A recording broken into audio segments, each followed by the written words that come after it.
السلام عليكم ورحمة الله وبركاته. إن الحمد لله نحمده ونستعينه ونستغفره ونعوذ بالله من شرور أنفسنا وسيئات أعمالنا. من يهده الله فلا مضل له ومن يضلله فلا هادي له.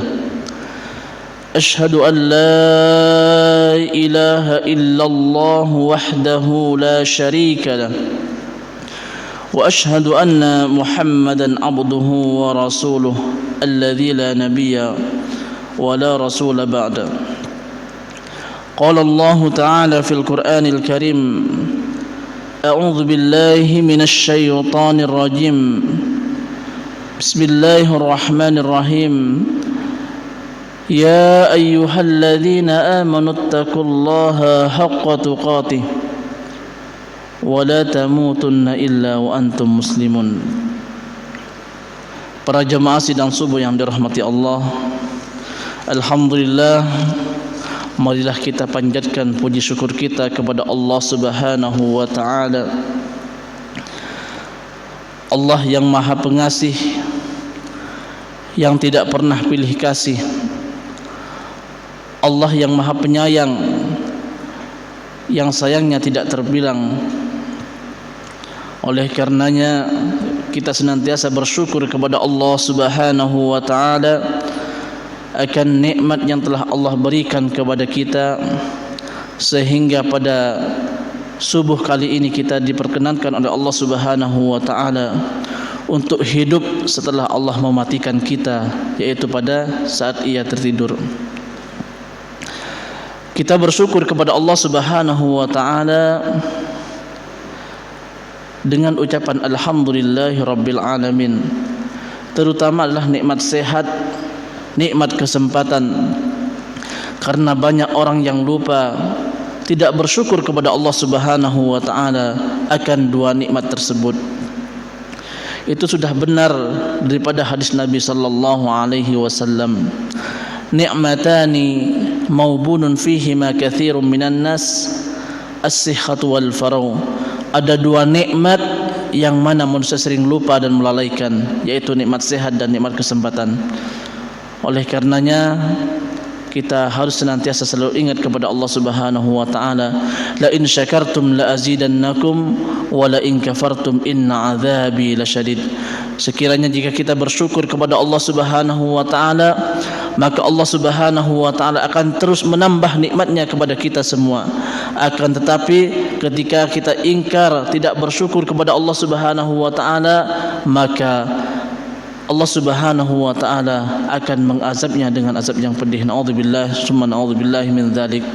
Dan tak lupa salawat dan salam kita haturkan kepada baginda Rasulullah Muhammad sallallahu alaihi wasallam, tauladan terbaik yang harus kita contoh, yang mana telah berhasil membawa umatnya dari alam kegelapan menuju alam yang terang benderang, yakni agama Islam. Para jemaah yang dirahmati Allah, insyaallah pada pertemuan kali ini kita melanjutkan ngaji kita. Gak apa-apa sebulan sekali kalau misalkan kita tidak sempat untuk membaca Al-Quran di rumah kita. Akan tetapi jangan sampai kita menjadikan rumah kita seperti kuburan. Bagaimana dengan kuburan? Yaitu sepi, tidak dibacakan Quran di dalamnya. Akan tetapi sekarang malah sebaliknya, banyak di luar sana kuburan malah ramai dengan orang yang mengaji di atasnya. Naudzubillah summa naudzubillah min dzalik. Baik para jemaah yang dirahmati Allah, kita akan melanjutkan, yaitu terakhir kita mengkaji dan mengaji yaitu surah Al-Maun, dan insyaallah kita melanjutkan di surah berikutnya. Monggo dibuka Al-Qur'annya, Quran surah Al-Quraisy surat yang ke-106. Kita perhatikan, seperti biasa kita membaca surah Al-Quraisy sampai selesai terlebih dahulu. Selanjutnya kita akan membahas tajwid dasar daripada surah Al-Quraisy tersebut. Kita perhatikan ayat 1 sampai dengan ayat yang terakhir, yaitu surat ayat yang keempat. A'udzubillahi minasyaitonirrajim. Bismillahirrahmanirrahim. Li'ilafi Quraisy ilafihim rihlatash shita'i was-sayf فليعبدوا رب هذا البيت الذي أطعمهم من جوع وآمنهم من خوف. Nah, alhamdulillah, kita perhatikan ayat yang pertama, li'ilafi Quraisy, li'ilafi Quraisy. Yang pertama kita menemukan kata li'ilafi. Kata i di sini merupakan contoh daripada mad badal. Kenapa tidak dikatakan mad tabi'i, kok dikatakan mad badal? Karena di sini ada huruf hamzah bertemu dengan huruf mad. Kebetulan di sini huruf mad itu ada 3, yaitu huruf waw, huruf alif dan ya. Dan di sini adalah huruf hamzah bertemu dengan ya sukun. Maka di sini bukan mad tabi'i, akan tetapi mad badal, mad pembaharuan atau mad pengganti, yang awalnya mad tabi'i diganti menjadi mad badal. Sedangkan li'ilafi, kata la di sini adalah mad tabi'i, 2 ketukan. Mad tabi'i adalah mad asli, jadi panjangnya tidak boleh kita lebihkan dan tidak boleh kita kurangi, harus tetap 2 ketukan. Li'ilafi, jangan sampai membaca li'ilafi Quraisy, salah, tapi li'ilafi Quraisy, li'ilafi Quraisy. Kata Quraisy di sini adalah mad layyin. Kenapa dikatakan mad layyin pada kata roy di sini? Karena di sini ada ya sukun diawali oleh fathah. Kalau mad tabi'i kasroh diikuti dengan ya sukun, atau ya sukun diawali oleh kasroh. Kalau mad layyin ketika ada kasroh diikuti dengan ya sukun. Panjangnya adalah 2 ketukan. Akan tapi karena ini berada di akhir ayat, maka hampir sama dengan mad arid lis sukun. Berapa panjangnya mad arid lis sukun? Antara 3 sampai dengan 6 ketukan. Hampir sama dengan mad wajib muttasil. Li'ilafi Quraisy. Kalau mad arid lis sukun, ketika ada mad tabi'i bertemu dengan huruf hidup dibaca mati karena waqaf. Karena di sini bukan mad tabi'i, maka tetap di sini dikatakan mad layyin di kata Quraisynya. Li'ila fi Quraisy. Ini ayat yang pertama kita menemukan mad saja, tidak ada idgham dan yang lainnya. Sedangkan ayat yang kedua, ilafihim rihlatash shita'i was-sayf. Ilafihim, kata i di sini sama, yaitu mad badal. Karena di sini sebenarnya ada 2 huruf, yaitu pertama itu huruf alif dan yang kedua adalah huruf hamzah. Ilafi, ketika ada hamzah bertemu dengan huruf mad, maka di sini adalah mad badal. Ila, kalau kata lanya di sini adalah mad tabi'i. Ila fihim, ada mim sukun, mim mati bertemu dengan ro, itulah idhar syafawi. Kita membacanya dengan jelas. ilafihim rihlatash syita'i, bukan rihlatas syita'i, tapi di sini huruf ha. Rihlatash syita'i, bukan rihlatash, tapi rihlatas, tapi yang benar adalah rihlatash syita'i. Dan kita menemukan asy-syita'i di sini adalah alif lam syamsiyah. Asy-syita'i, kenapa dikatakan alif lam syamsiyah? Karena kita perhatikan ada alif lam, setelahnya alif lam itu diikuti oleh syiddah atau tasdid. Maka alif lamnya itu dibuang, tidak dibaca. Seakan-akan itu tidak ada, walaupun di situ aslinya ada. Dan kita masukkan huruf shin yang bertasdid, sehingga di sini kita mengidghamkan rihlatash syita'i, memasukkan huruf sin. Asy-syita'i di sinilah mad wajib muttasil. Kenapa dikatakan mad wajib muttasil? Karena di sini ada mad tabi'i. Ketika ada mad tabi'i, asy-syita di sini mad tabi'i bertemu dengan hamzah, yaitu i, asy-syita'i, dalam satu kata. Itu mad wajib muttasil. Panjangnya antara 3 sampai dengan 6 ketukan. Akan tetapi aturannya, ketika kita dari awal membaca 6 ketukan ketika membaca Al-Quran, maka selama kita duduk harus 6 ketukan.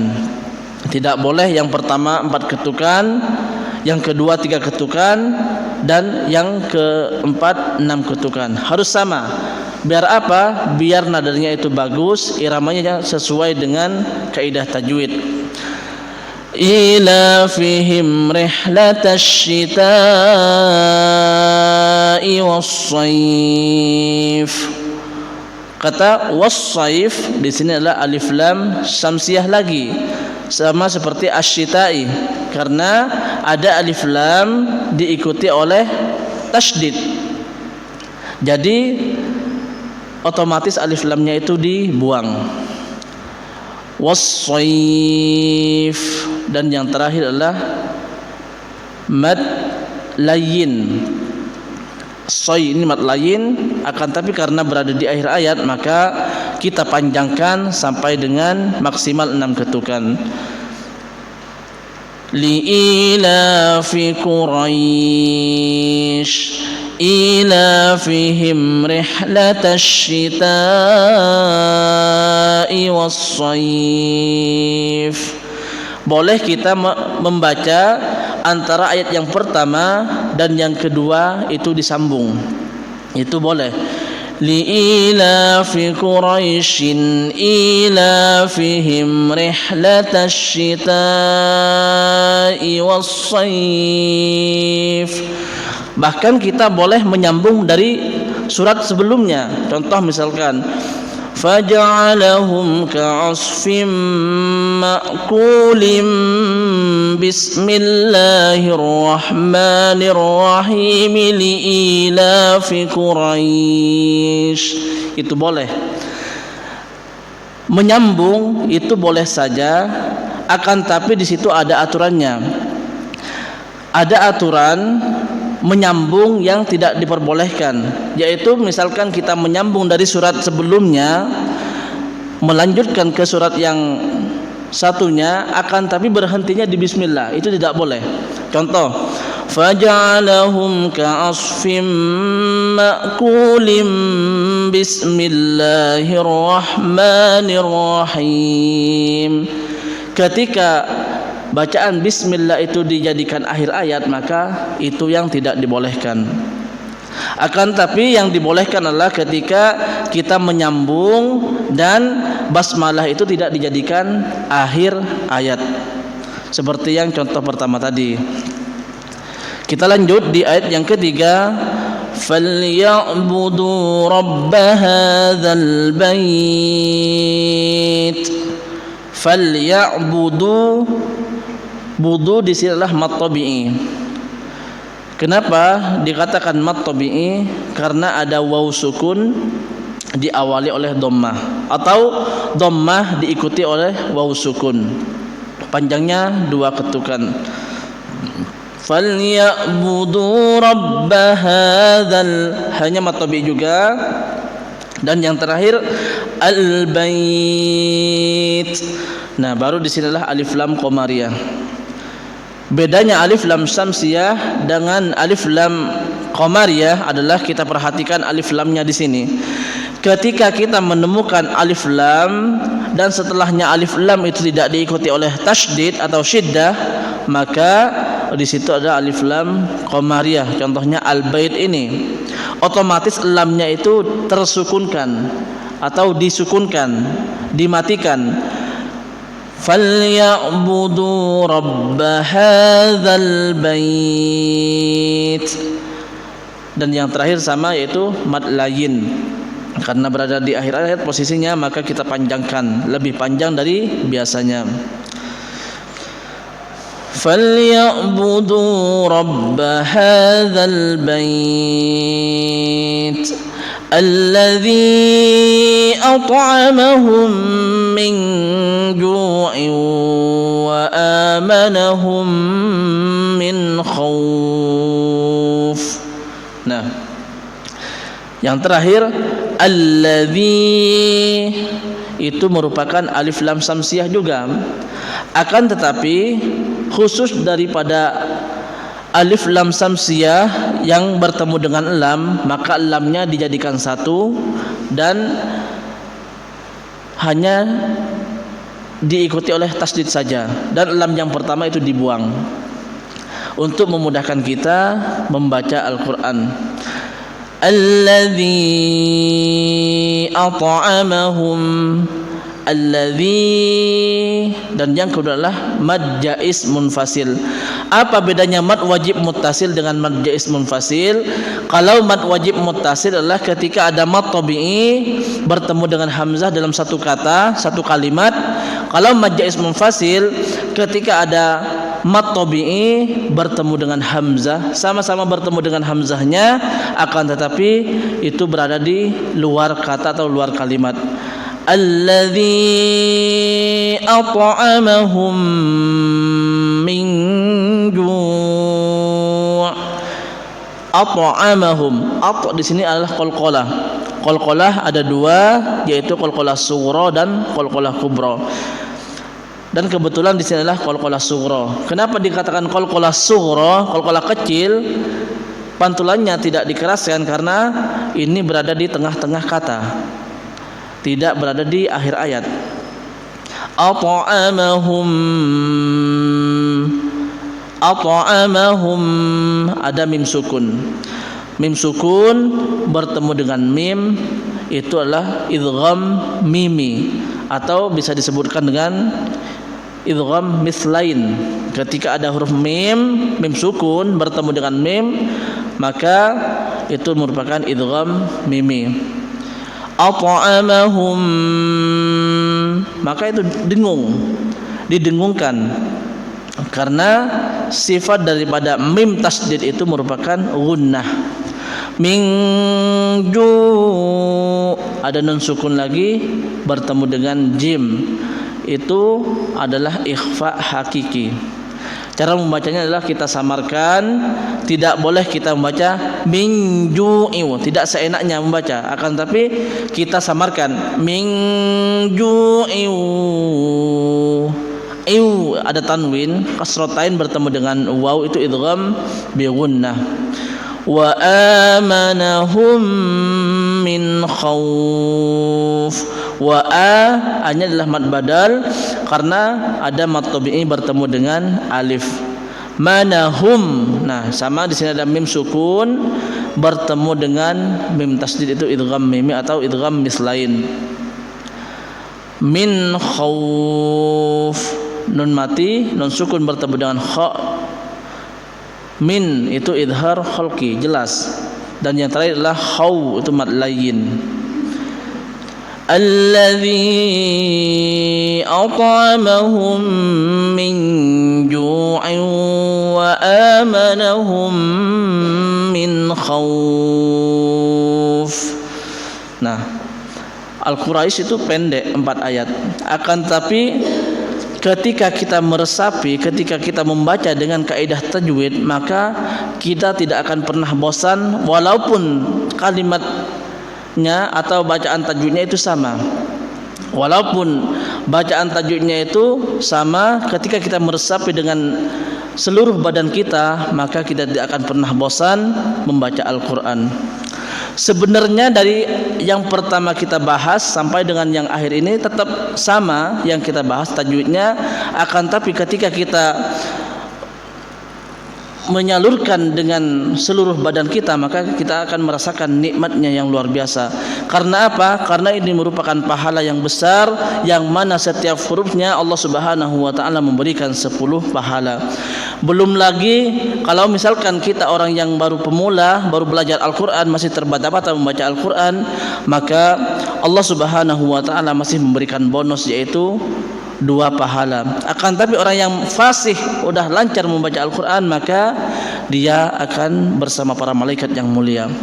Oleh karenanya jangan sampai di antara kita tidak ada satu orang pun yang menghafal Al-Qur'an di antara keluarga kita.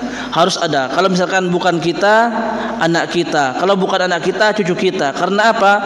Karena kelak ketika ada kalau ada di antara kita yang hafal Al-Qur'an, maka ia akan memberikan syafaat kepada keluarganya. Minimal itu 10 orang keluarga akan dimasukkan ke dalam surganya Allah Subhanahu wa taala.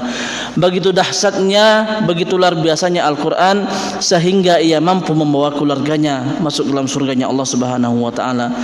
Oleh karenanya jangan sampai di antara kita merasa bosan membaca Al-Qur'an, merasa tidak nyaman dengan Al-Qur'an. Karena apa? Karena Al-Qur'an merupakan kalamullah, firman Allah, yang mana Allah Subhanahu wa taala yang akan menjaganya sampai dengan hari kiamat. Demikian kurang lebihnya mohon maaf, kita akhiri dengan doa kafaratul majlis. Subhanakallahumma bihamdika asyhadu an la ilaha illa anta astaghfiruka wa atubu ilaik. Assalamualaikum warahmatullahi wabarakatuh.